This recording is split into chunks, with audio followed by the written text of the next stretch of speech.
नमस्कार मित्रों, गायत्री कॉलेज सांचौर की ऑनलाइन क्लास में आप सभी का स्वागत है। प्यारे विद्यार्थियों, आज हम बीए सेकेंड ईयर में धर्म युद्धों के बाद पश्चिमी यूरोप में वाणिज्यवाद का अध्ययन है वो करेंगे। तो आज हम पश्चिमी यूरोप में वाणिज्यवाद का अध्ययन करेंगे। तो देखिए, वाणिज्यवाद का सीधा संबंध व्यापार से। व्यापारियों द्वारा जो व्यापार कार्य शुरू किया गया था, वस्तुओं का लेन देन मुद्रा के बदले, वाणिज्यवाद की श्रेणी में आता है। पुनर्जागरण के बाद लोगों में अंधकार का युग समाप्त हुआ, धार्मिक पाखंड दूर हुए, कृषि का विस्तार हुआ, उद्योग धंधों का विस्तार हुआ और उनके साथ साथ व्यापार वाणिज्य को भी बढ़ावा है वो मिला था।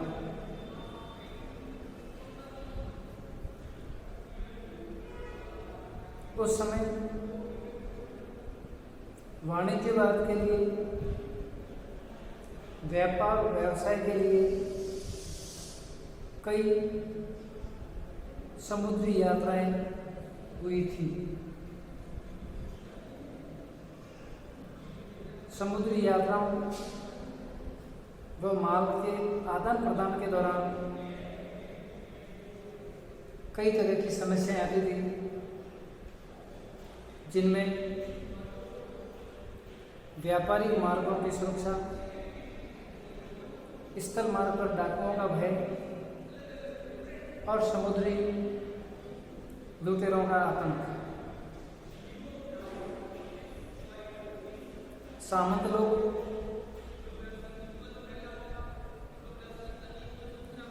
किसी भी माल या वस्तुओं के अपनी सीमा से गुजरने पर उनसे कर वसूल करते थे और उस समय में व्यापारी श्रेणियां ऐसी अराजकता के माहौल में थोड़ी निरुत्साह हुई। लेकिन धीरे धीरे मध्य युग के उत्तरार्ध में परिस्थितियां बदलने लगी और बदलती परिस्थितियों ने वाणिज्यवाद को बढ़ावा दिया था।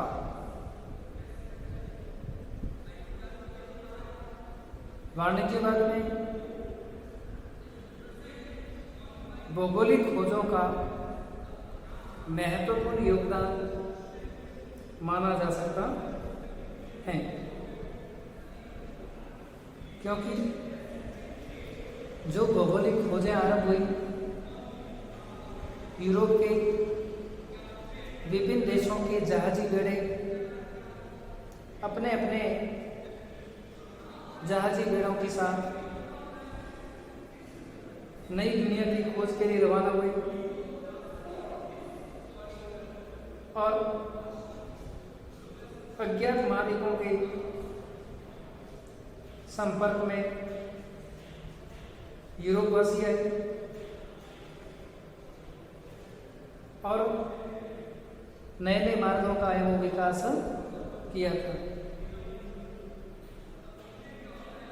इन भौगोलिक खोजों में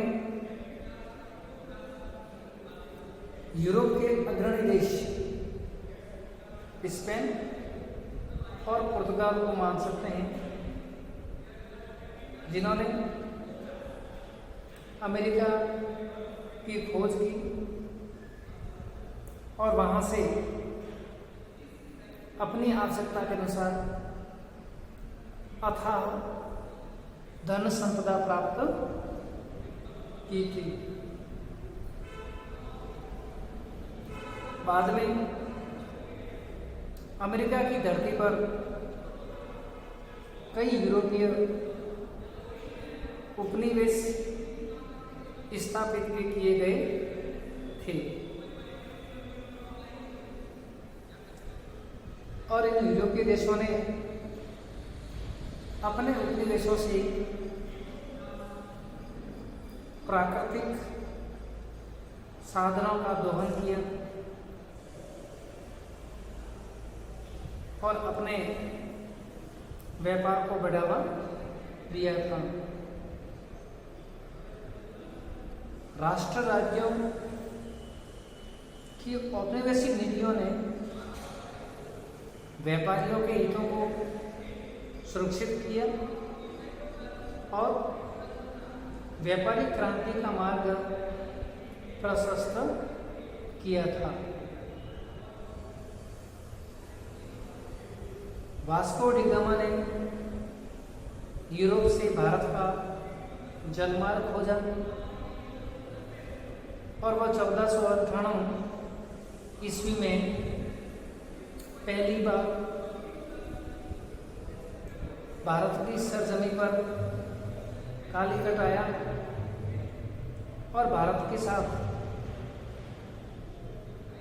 व्यापार के लिए बाजार खोल दिए। पहले यूरोपीय देशों के व्यापारियों को एशिया के साथ व्यापार के लिए मुस्लिम व्यापारियों पर निर्भर रहना पड़ता था, लेकिन इन नई भौगोलिक खोजों, अनुसंधान व उपनिवेशों के कारण अब सीधे ही उनका संपर्क एशियाई देशों से होना शुरू हो गया था।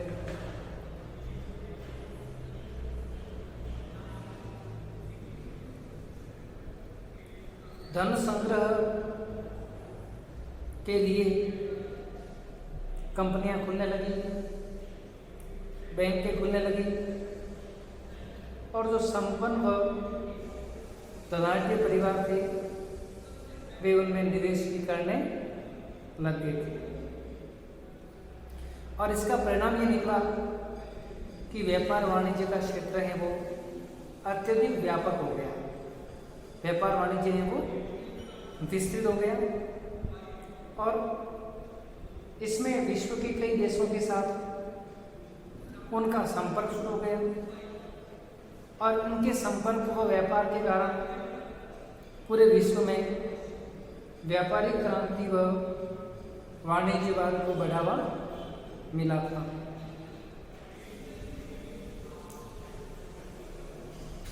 वाणिज्यवाद के लिए अंतर्राष्ट्रीय स्तर पर मौद्रिक अर्थव्यवस्था का भी महत्वपूर्ण योगदान है वो रहा था,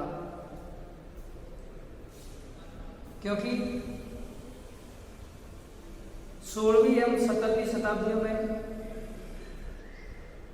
व्यापार वाणिज्य के विकास के साथ साथ यूरोपीय देशों में बड़े पैमाने पर मुद्रा का प्रचलन भी है वो बढ़ गया।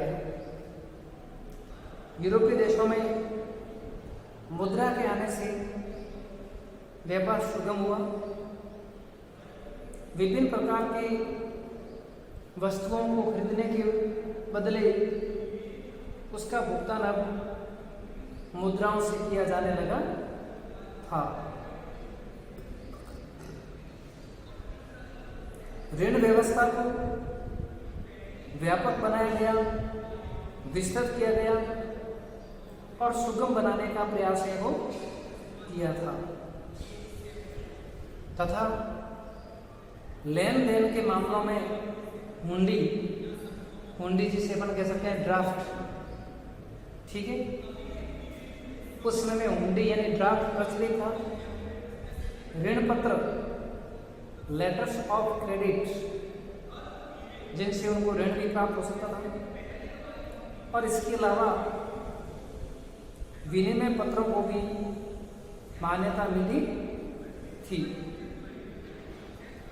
अब इससे साख व व्यापार में वृद्धि हुई और साख व व्यापार में वृद्धि होने से मौद्रिक अर्थव्यवस्था में सुधार हुआ और इससे वाणिज्यवाद को बढ़ावा मिला था। अब वाणिज्यवाद के बढ़ाव में एक महत्वपूर्ण स्थान वितरण व्यवस्थाओं का भी आता है। अर्थात वस्तु तो है, लेकिन उसे किस प्रकार लोगों तक पहुंचाया जा सके और कैसे लोग सभी सुगम तरीके से उसको खरीद सके अथवा बेच सके। इसके लिए वाणिज्यवाद में उत्पादित माल जो है उसकी वितरण व्यवस्था में भी है वो सुधार हुआ है। और इससे पूर्व यूरोप के कुछ प्रमुख नगरों में 6 महीने में, साल में मेले लगाए जाते थे। आज भी हमारे देश में, हमारे राज्य में, जिले में भी मेले देखे जा सकते हैं। अपने यहाँ पर भी मेले में तरह तरह की वस्तुएं लेकर व्यापारी आते थे और आवश्यकता अनुसार लोग उनसे खरीदते थे। इस तरह यूरोप में भी ऐसे मेले लगने शुरू हो गए थे, जहां जिनके पास अधिक माल था वो अपना माल बेचने आते थे और जिन्हें माल की जरूरत होती थी वो खरीदने के लिए हैं वो आते थे। धीरे धीरे इन मेलों का स्थान हाट और बाजार ने ले लिया। हाट और बाजार उत्पादकों को एक निश्चित बाजार प्रदान करते थे, जिसमें विक्रेता वस्तु बेच सके और क्रेता है उसको खरीद सके। जहां आसपास के जरूरतमंद ग्राहक सुविधा अनुसार आ सकते थे। जैसे आज अपन देखते हैं बड़े बड़े शहर और शहरों में बड़ी बड़ी दुकानें, आसपास के गांवों के लोग वस्तुओं को खरीदने व बेचने के लिए वहाँ पर है वो आते हैं। इस तरह धीरे धीरे इन हाट बाजारों ने स्थायी बाजार का स्थान है वो ले लिया। समय के साथ साथ ये जो हाट बाजार है ये स्थायी हो गए और स्थायी दुकानों का, मार्केट का विकास है वो हो गया। कई संपन्न व्यापारी थोक वस्तुओं को खरीदकर अपने गोदाम में रख लेते और खुदरा दुकानदार अपनी आवश्यकता के अनुसार माल खरीदने भी लगे थे। कहने का मतलब ये है कि वाणिज्यवाद में एक महत्वपूर्ण क्रांतिकारी कदम वस्तुओं के वितरण की व्यवस्था से भी आया था। शुरुआत में अर्धवार्षिक, वार्षिक मेले लगाकर वस्तुओं को बेचना खरीदना शुरू किया। उसके बाद समय के साथ साथ हाट बाजार विकसित हुए और धीरे धीरे वे हाट बाजार स्थायी बाजार के रूप में उभर कर सामने आए थे। इसके बाद समय के साथ साथ और भी कई तरह के वहाँ पर व्यापारी बढ़े, जो संपन्न व्यापारी थे, जिनके पास में धन की कमी नहीं थी, वे अपने माल को गोदामों में इकट्ठा करते थे और छोटे व्यापारी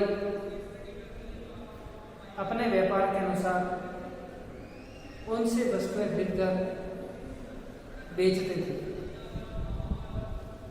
इससे वस्तुओं को बेचने, खरीदने, ग्राहकों तक पहुंचाने में सुगमता होने लगी थी।